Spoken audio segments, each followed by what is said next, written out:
வணக்கம் மக்களே. இன்னைக்கான வீடியோவில் கார்த்திகை தீபம் சீரியலில் பார்த்தோன்னா நம்ம ரேவதி கோவிலில் நடந்த விஷயத்த ரோகிணி கிட்ட சொன்னதும் ரோகிணியும் ரேவதி கிட்ட கண்டிப்பாக நீ உன் காதில் உங்கள் சார் கிட்ட சொல்லு அப்படிங்கிறாங்க. ஸோ இது சம்மந்தமாக ரேவதி யோசிக்க ஆரம்பிக்கிறாங்க. அதுக்கப்புறமா என்ன ஆஃபீஸ்க்கு போனதும் ரேவதி இந்த விஷயத்த டிரெக்டாக சார் கிட்ட கேட்கலாம் அப்படின்னுட்டு, சார் இங்கே பாருங்கள் உங்ககிட்ட ஒரு முக்கியமான விஷயம் பேசணும் அப்படின்னதும், சொல்லுங்க ரேவதி என்ன விஷயம் அப்படின்னு நம்ம கார்த்திக் கேட்குறாங்க. எனக்கு உங்களை மாதிரி ஒளிவு மறைவாலாம் பேச முடியாது சார், நான் டிரெக்டாகவே சொல்கிறேன். இங்கே பாருங்கள் சார், எங்கள் ரெண்டு குடும்பமும் ஒன்று சேரணுங்கிறதுக்காகத்தான் நான் என் அம்மா பார்த்த மாப்பிள்ளையை கட்டிக்கிறதுக்கு சம்மதித்தேன். ஆனால் அதுக்கப்புறமா தான் ஒவ்வொரு விஷயமா யோசிக்க ஆரம்பித்தேன். இப்போது என் அம்மாவுக்காக நான் என் அம்மா பார்த்த மாப்பிள்ளையை கல்யாணம் பண்ணிக்கிட்டா பின்னாடி என் வாழ்க்கை சந்தோஷமாக இருக்குமான்னு கூட என்னால் உறுதியாக சொல்ல முடியல சார்.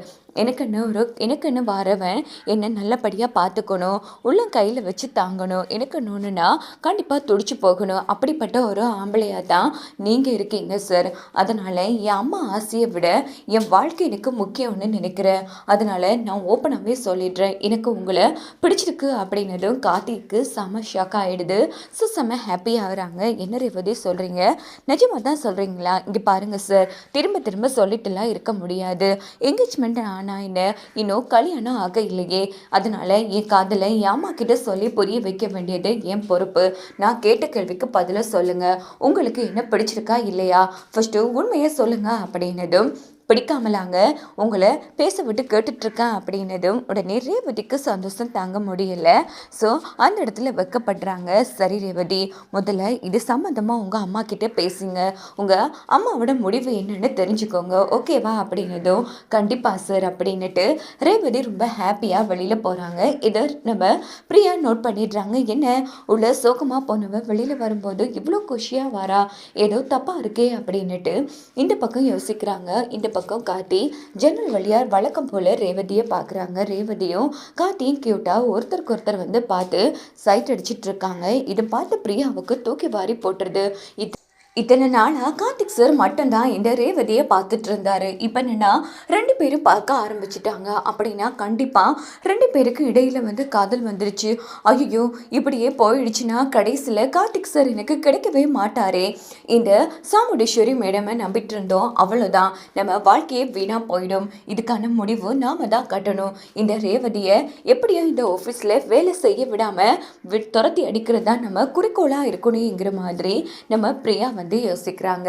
இன்னொரு பக்கம் பார்த்தோம்னா கோவிலில் சாமி சிலையில் வேற ஏதோ ஒரு கேவலமான வேலையை பார்த்து விட்டுடுறாங்க. சந்திராவும் சிவனாண்டி டீமும் ஆள வச்சு அங்கே பார்த்தோம்னா ஐயர் பார்க்குறாங்க. சிலை ஒரு மார்க்கமாக இருக்குது. உடனே ஊர் மக்கள் எல்லாரையுமே கூப்பிடுறாங்க. அங்கே பார்க்குறவங்களாம் ஐயோ என்ன இது இப்படி இருக்குது அப்படின்னு சொல்லி அந்த இடத்துல ஆச்சரியப்படுறாங்க. அப்போ பார்த்தோம்னா உடனே பஞ்சாயத்து கூட்டுங்க அப்படின்னதும் கோவில் தலைவர்கள் இருந்து எல்லாருமே கிளம்பி நேராக கோவிலுக்கு பார்க்குறாங்க. அப்போ நம்ம சந்திரா டீம் கார்த்தி எல்லாருமே வந்திருக்காங்க. ஆனால் ரேவதி வரையில். இந்த பக்கம் நம்ம சந்திரா செட் பண்ணி வச்ச ஆள் ஐயோ என்னது இப்படி இருக்கு, இதுக்கெல்லாம் காரணம் கோவிலில் கும்பாபிஷேகம் நடக்காதது தான். இந்த கோவிலில் முறையாக கும்பாபிஷேகம் நடந்திருக்க இன்னைக்கு இந்த அளவுக்கு அவசகுணமாக நடந்திருக்காது அப்படின்னதோ. இத்தனை காலமாக கும்பாபிஷேகம் நடக்காமல் போனதுக்கு யார் காரணம்? இந்த ராஜ சேதுபதியோட பேரன் கார்த்தி தான். இவன் மட்டும் குழப்படி பண்ணாமல் இருந்திருக்க எல்லாமே சிறப்பாக முடிச்சிருக்கும். இப்படி ஒரு அவசகுணம் நடக்கிறதுக்கு இவன் தான் காரணம். இந்த ஊரில் இன்னும் என்னெல்லாம் நடக்க போகுதோ தெரியா அப்படின்னதும், சரி எப்படியும் கும்பாபிஷேகம் நடத்தணுமே, இப்போ என்ன பண்ணுறது அப்படின்னு போதும், நிறுத்துங்கய்யா, அதான் நான் வந்துட்டல, இங்கே பாருங்க என் பேரன் இன்னும் எப்படியோ இன்னும் 9 நாளைக்குள்ள சிறப்பாக நல்லபடியாக இந்த கும்பாபிஷேகத்தை நடத்தி முடிப்பாயா. இது இந்த சாமி மேலே சத்தியம். அது மட்டும் கிடையாது, இந்த கும்பாபிஷேகம் மட்டும் நடக்கலைன்னா இந்த ராஜேஷ் சேதுபதி உயிரை விட்டுருவான் அப்படின்னு வாக்க கொடுக்குறாங்க. இது கேட்ட கார்த்திக்கு தூக்கி வாரி போட்டுறது. தாத்தா என்ன தாத்தா இப்படி பேசுகிறீங்க, இங்கே பாரு கார்த்தி, நீ இந்த கும்பாபிஷேகத்தை நடத்தி முடிப்பண்ணு, எனக்கு நம்பிக்கை இருக்குப்பா, அதுக்கான வேலைப்பாடுகளை இன்னைக்கு ஸ்டார்ட் பண்ணு அப்படின்னதும், ஐயா எப்படியோ ஐயா இந்த கோவிலில் கும்பாபிஷேகம் நடந்தாலே போதும் அப்படின்னு ஊர் மக்கள் சொல்லிக்கிறாங்க. இன்னொரு பக்கம் சாமுண்டீஸ்வரி டீம் வீட்டுக்கு வந்ததும், சந்திரா நீ சொன்ன மாதிரியே நல்லபடியாக திட்டத்தை விஷயத்த ஒர்க் அவுட் பண்ணிட்டா அப்படின்னதும், ஆமாக்கா கேட்டல, அவன் தாத்தா உயிரும் அவனுக்கு முக்கியம். இந்த கும்பாபிஷேகம் நடக்கலைன்னா அவன் தாத்தா உயிரை விட்டுருவேன்னு சொல்லியிருக்காரு. அப்படி பார்த்தா அவர் உயிர் தான் அவனுக்கு முக்கியமாக தெரியும். கண்டிப்பாக ரேவதி பெருசாக தெரிய மாட்டா.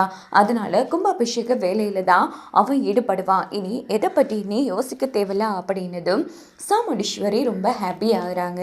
இங்கே பார்த்தோன்னா வீட்டுக்கு வந்ததும் ரேவதி வழக்கம் போல் சாமுண்டீஸ்வரி பக்கத்தில் வந்து, அம்மா நான் நல்லா இருக்கணும், என் வாழ்க்கை நல்லா இருக்கணும்னு தானே நீங்கள் உண்மையிலேயே நினைக்கிறீங்க அப்படின்னதும், என்னம்மா கேள்வி இது, உன் கல்யாணம் நல்லபடியாக நடக்கணும்னு நான் எவ்வளோ பாடுபடுறேன் தெரியுமா, உன் வாழ்க்கை நல்லா இருக்கிறத விட எனக்கு என்ன சந்தோஷம் இருக்குது ரேவதி அப்படின்னதும், சரிம்மா நான் இப்போ உங்ககிட்ட ஒரு முக்கியமான விஷயம் சொல்ல போகிறேன், அதை கேட்டு நீங்கள் கோபப்படக்கூடாது அப்படின்னது சொல்லு ரேவதி.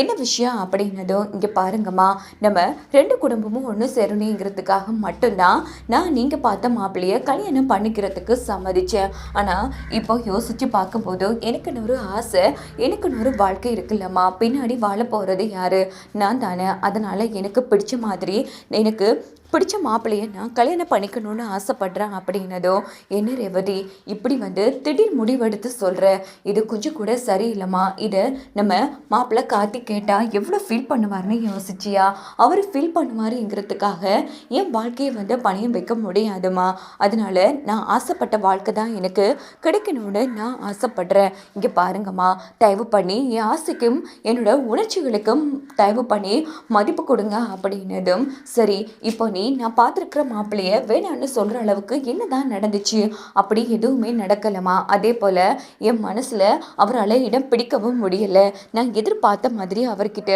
ஒரு விஷயம் கூட நல்லதா இல்லைம்மா, சொல்லப்போனால் ஊருக்குள்ளே தான் அவரை பற்றி அதுன்னு பேசிக்கிறாங்களே ஒழிய எனக்குன்னு ஒரு கனவு இப்படித்தான் அமையணும்னு நான் ஆசைப்பட்ட மாதிரி காட்டிக்கிட்டு எந்த ஒரு விஷயமும் இல்லை அப்படின்னது, சரிம்மா இப்போ நீ என்ன தான் முடிவு பண்ணியிருக்க, இங்கே பாருங்கம்மா, அதனால் நான் ஒருத்தரை காதலிக்கிறேன், நீங்கள் அவர் தான் எனக்கு கல்யாணம் பண்ணி வைக்க, அவரை உங்களுக்கும் ரொம்ப பிடிக்கும் அப்படின்னது புரியல ரேவதி. ஆமாம்மா, நான் எங்கள் எப்படி சாரை காதலிக்கிறாம்மா, அதனால் அவரையே எனக்கு நீங்கள் கல்யாணம் பண்ணி வைக்கணும் அப்படின்னதும் சாமுண்டீஸ்வரி சும்மா இருப்பாங்களா, இடி விழுந்த மாதிரி போயிடுது. ஸோ வாங்க அவங்க என்ன முடிவெடுப்பாங்கன்னு பார்க்கலாம்.